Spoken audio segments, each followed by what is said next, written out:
Hi മക്കളെ, welcome to Xylem learning. Faisal സാറാണ്. Yes മക്കളെ, നമ്മളെ ഏറ്റവും ഇമ്പോർട്ടൻ്റ് ആയിട്ട് ഒരു ചാപ്റ്ററാണ് പോപ്പുലേഷൻ മൈഗ്രേഷൻ സെറ്റിൽമെന്റ് എന്ന് പറയുന്ന ചാപ്റ്റർ. ഈ ഒരു ചാപ്റ്ററിൽ ഏറ്റവും പ്രധാനമായിട്ട് വരുന്ന കുറച്ച് ചോദ്യങ്ങളും അതിന്റെ ആൻസേഴ്സുകളുമാണ് ഇന്ന് നമ്മൾ ഡിസ്കസ് ചെയ്യാൻ പോകുന്നത്. വളരെ ഇമ്പോർട്ടൻ്റ് ആയിട്ടുള്ള ഭാഗമാണ്. അതുകൊണ്ട് തന്നെ ഒരു മിനിറ്റ് പോലും മക്കൾ മിസ്സാക്കാതെ വളരെ കൃത്യമായിട്ട് മക്കൾ കണ്ടിരിക്കണം. സോ അതിൽ ആദ്യം വരുന്ന ചോദ്യമാണ്, what are the factors that influence the population distribution? ജനസംഖ്യാ വിതരണത്തെ സ്വാധീനിക്കുന്ന ഘടകങ്ങൾ ഏതെല്ലാം?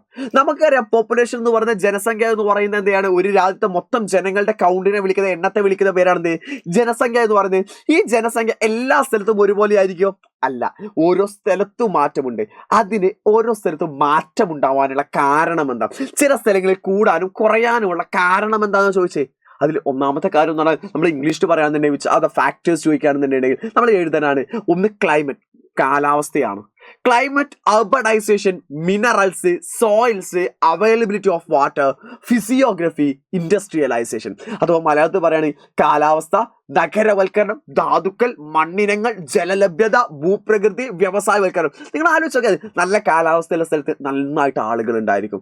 നഗരങ്ങളിലേക്ക് ആളുകൾ, അർബണൈസേഷൻ ആയത് ആളുകൾ ആ സ്ഥലത്തേക്ക് ആളുകൾ കൂടിപ്പാർക്കും. നല്ല മിനറൽസ്, ധാതുക്കളുള്ള സ്ഥലത്തേക്ക്, മണ്ണുള്ള സ്ഥലത്തേക്ക്, ജലമുള്ള സ്ഥലത്തേക്ക് എല്ലാമല്ലേ നമുക്ക് പോകാൻ ആഗ്രഹം ഉണ്ടായിരിക്കുക. അല്ലാതെ ഇവയൊന്നുമില്ലാത്ത, പട്ടിണിയില്ല, ദരിദ്രരായിട്ടുള്ള, വെള്ളം കിട്ടാത്ത നാട്ടിലേക്ക് നമ്മൾ പോയി താമസിക്കുമോ? ഇല്ല. അത് തന്നെയാണ് കാര്യം എന്ന് പറയുന്നത്, ജനസംഖ്യാ വിതരണത്തെ സ്വാധീനിക്കുന്ന ഘടകങ്ങൾ എന്ന് പറയുന്നത്. അതേസമയം അടുത്തൊരു ചോദ്യമാണ്, birth rate, death rate and migration are the factors that causes change in the population of a place. How do these factors causes the change of the population? അഥവാ ഒരു പ്രദേശത്തെ ജനസംഖ്യയിൽ മാറ്റമുണ്ടാക്കുന്ന ഘടകങ്ങളാണ് ജനനനിരക്ക്, മരണനിരക്ക്, കുടിയേറ്റം എന്നിവ. അവ ഏത് വിധത്തിലാണ് ജനങ്ങൾക്കിടയിൽ ജനസംഖ്യയിൽ മാറ്റമുണ്ടാക്കുക? ഈസി ചോദ്യമാണ്, പക്ഷെ ചോദ്യം കണ്ടാൽ വലിയൊരു ചോദ്യമായതുകൊണ്ട് നമുക്ക് ഒരുപാട് പേടി വരുന്ന ഒരു കാര്യമാണ്. ഈസി ആയിട്ട് നമുക്ക് എഴുതാൻ പറ്റുന്ന ആൻസർ ആണ്. നിങ്ങൾ ആലോചിക്കുക, ജനനനിരക്ക് അഥവാ ബർത്ത് റേറ്റ് എന്ന് പറയുന്നത് എന്താണ്? സിമ്പിൾ ആയിട്ട് പറഞ്ഞാൽ എത്ര കുട്ടികൾ ജനിക്കുന്നുണ്ട്, 100 പേരിൽ എത്ര കുട്ടികൾ ജനിക്കുന്നുണ്ട് എന്നതിനെ വിളിക്കുന്ന പേരാണ് ആക്ച്വലി ജനനനിരക്ക്, ബർത്ത് റേറ്റ് എന്ന് പറയാം. ഈ ബർത്ത് റേറ്റ് ഇൻക്രീസസ്, ജനനനിരക്ക് കൂടുകയാണെങ്കിൽ പോപ്പുലേഷൻ എന്താ ഇവിടെ നമുക്ക് എഴുതാട്ടോ, പോപ്പുലേഷൻ അഥവാ ജനസംഖ്യ കൂടുകയായിരിക്കും അല്ലേ? അപ്പൊ നമുക്ക് എന്ത് ചെയ്യാം, അവിടെ വരക്കേണ്ടതാ ഇവിടെ തന്നെ അതിന്റെ കൂടെ വരച്ചു വെക്കാം. ജനനനിരക്ക്, കുട്ടികൾ ജനിക്കുന്നതിന് അളവ് കൂടിയാൽ എന്ത് ചെയ്യും? ജനസംഖ്യയും കൂടും.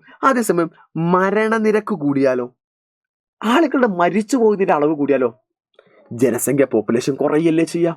അതേസമയം കുടിയേറ്റം ഉണ്ടായാലോ, അതെന്താ പ്രശ്നം? കുടിയേറ്റം ഉണ്ടായാൽ ഒരു സ്ഥലത്ത് കൂടും, മറ്റൊരു സ്ഥലത്ത് കുറയും. ഇതാണ് ഹൈലൈറ്റ്. ഇവിടെയാണ് നമുക്ക് പ്രശ്നം വരിക. കുടിയേറ്റം ഉണ്ടായാൽ, മൈഗ്രേഷൻ ഉണ്ടായാൽ നമ്മൾ പറയും കുറയും, കൂടുന്നു പറയും. നിങ്ങൾ അങ്ങനെയല്ല. നിങ്ങൾ ആലോചിക്കുക, നമ്മൾ ഒരാൾ ഇവിടുന്ന് അപ്പുറത്തേക്ക് പോവുകയാണെന്നുണ്ടെങ്കിൽ, പോയ സ്ഥലത്ത് ഇവിടുന്ന് പോകുകയാണെങ്കിൽ ഇവിടെ കുറയും, അവിടെ എത്തിയ സ്ഥലത്ത് ആളുകളുടെ എണ്ണം കൂടും. ഒരു സ്ഥലത്ത് കൂടും, one area increases, other area decreases. Easy ആയിട്ട് എഴുതിക്കൂടെ? ഇത് മക്കളെ പരീക്ഷയ്ക്ക് 4 മാർക്കിൽ ഒരു പ്രാവശ്യം വന്ന ചോദ്യമാണ്. അതേസമയം ഞാൻ നിങ്ങൾക്ക് ആദ്യം കാണിച്ചു തന്ന ചോദ്യമുണ്ടല്ലോ, ഈ ഒരു ചോദ്യം എന്ന് പറയുന്നത് 4 മാർക്കിൽ വന്ന ചോദ്യമാണ്. അങ്ങനെയാണെന്നുണ്ടെങ്കിൽ ഈ ചാപ്റ്റർ നമുക്കറിയാം പരീക്ഷയ്ക്ക് ഏറ്റവും ഇമ്പോർട്ടൻ്റ് ആയിട്ട് ഏറ്റവും അവസാനത്തെ ഭാഗത്തുള്ള ചാപ്റ്ററാണ്. നമ്മൾ ഈ ഒരൊറ്റ വീഡിയോയോട് കൂടെ 8 മാർക്ക് നമ്മൾ പഠിച്ചു ഈസി ആയിട്ട്. ഇതുപോലത്തെ വീഡിയോകളുമായിട്ട് ഞാൻ നിങ്ങളുടെ മുമ്പിലേക്ക് വീണ്ടും വരുന്നതാണ്. വീണ്ടും കാണും വരേക്കും ടാറ്റ ബൈ, സൈനിങ് ഓഫ്.